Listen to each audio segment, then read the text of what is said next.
pengolahan bahan lunak. Kerajinan lunak terbagi menjadi dua jenis, yaitu kerajinan lunak alami dan kerajinan lunak buatan. Berikut penjelasannya. Kerajinan lunak alami adalah bahan lunak yang diperoleh dari alam sekitar dengan cara pengolahannya juga alami. Contohnya tanah liat, serat alam, dan kulit. Sedangkan bahan lunak buatan adalah bahan untuk karya kerajinan yang diolah menjadi lunak.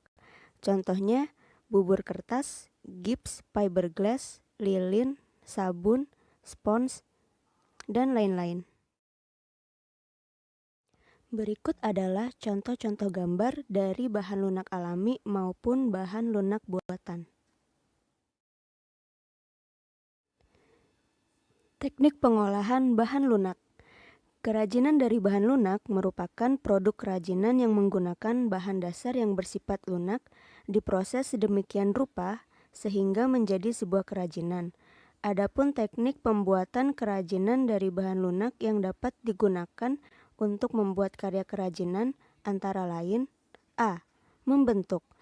Teknik membentuk biasanya digunakan untuk membuat karya kerajinan dari tanah liat. Macam-macam teknik membentuk yaitu sebagai berikut. 1. Teknik coil, yaitu cara pembentukan dengan tangan langsung seperti coil, lempengan, atau pijat jari merupakan teknik pembentukan tanah liat yang bebas untuk membuat bentuk-bentuk yang diinginkan.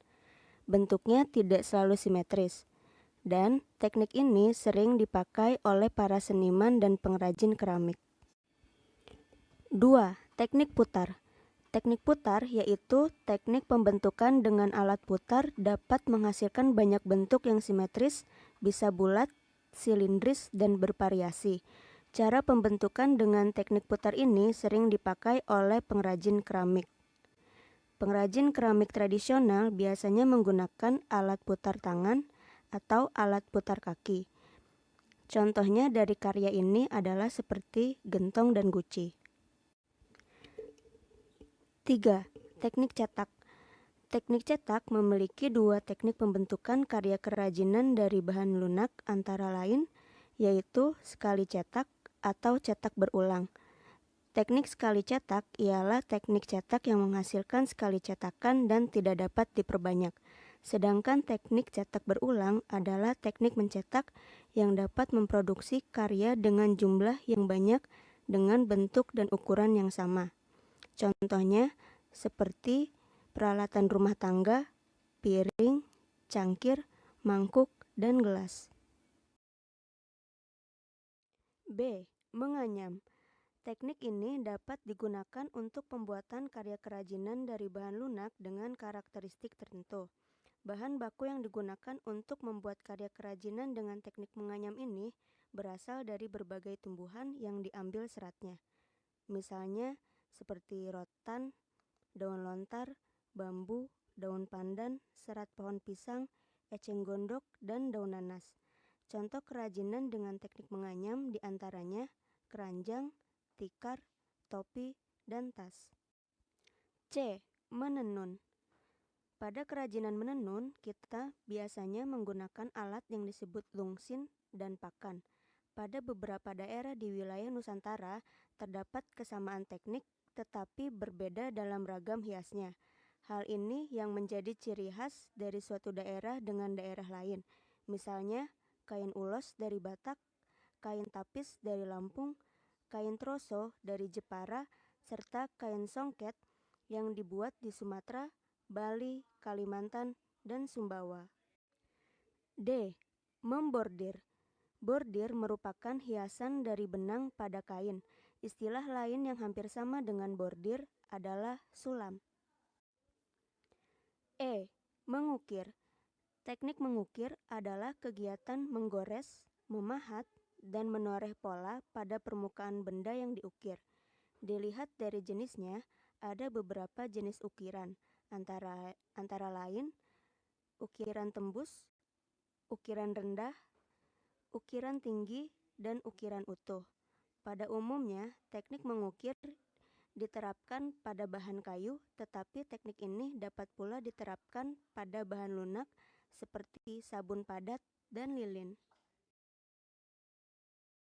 Pembuatan kerajinan dari bahan lunak. 1. Jenis alat.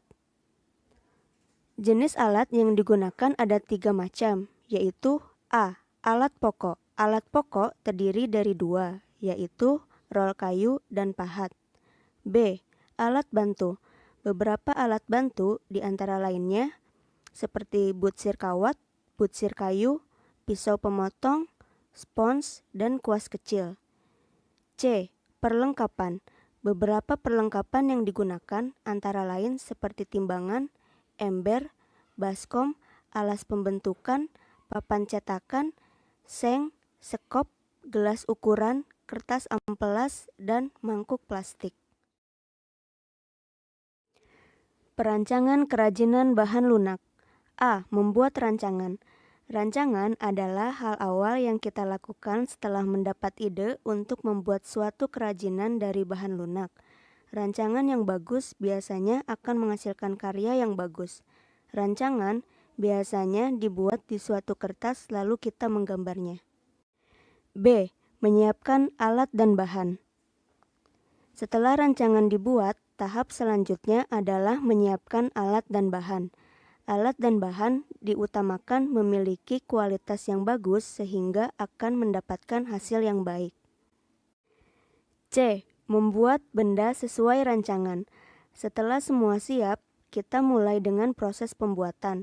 Buatlah sebuah bagian dasar terlebih dari suatu kerajinan sehingga akan mudah dibentuk dan mempercepat proses pembuatan. Dan yang terakhir adalah D. Tahap penyelesaian.